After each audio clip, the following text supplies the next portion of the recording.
Ça arrive parfois que on est 2 ou 3 femmes dans une classe de 40 à 50 étudiants. Marie-Philippe Gill se sent à sa place en génie logiciel. Elle veut obtenir une maîtrise et a son propre blog, convaincue qu'il faut accueillir plus de filles en génie. J'ai eu ma première professeure cette année en 4e année, donc je trouve que c'est pas mal le temps d'en avoir plus parce que je sais qu'il y en a beaucoup qui peuvent abandonner en cours de route. Donc je pense qu'avoir des modèles féminins qui nous enseignent, ça peut nous aider à rester dans la bonne voie. X1 égale à H1. L'École de technologie supérieure, l'ETS, compte 16 % de femmes parmi le personnel enseignant. Une bonne raison de continuer de changer les préjugés. À l'ETS, on a 17 % de filles globalement dans tous nos programmes. C'est un pourcentage qu'on veut bien sûr augmenter. C'est un point qui nous tient à cœur. Ça me tient à cœur personnellement aussi.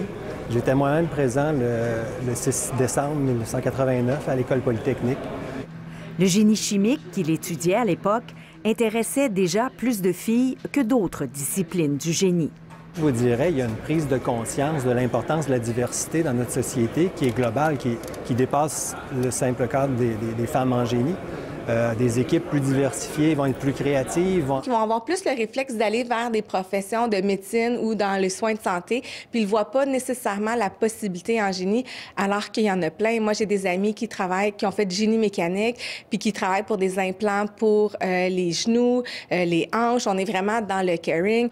15 % des membres de l'Ordre des ingénieurs du Québec sont des femmes aujourd'hui, contre 4,3 en 1989. Une campagne menée par Ingénieurs Canada est en cours. On espère que 30 % des ingénieurs finissants en 2030 seront des femmes.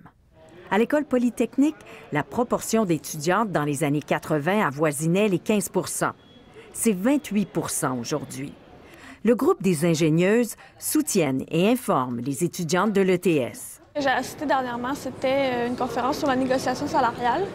Un sujet sensible, puisqu'il y a toujours un écart salarial entre les femmes et les hommes ingénieurs qui gagnent en moyenne 12 % de plus que leurs collègues féminines.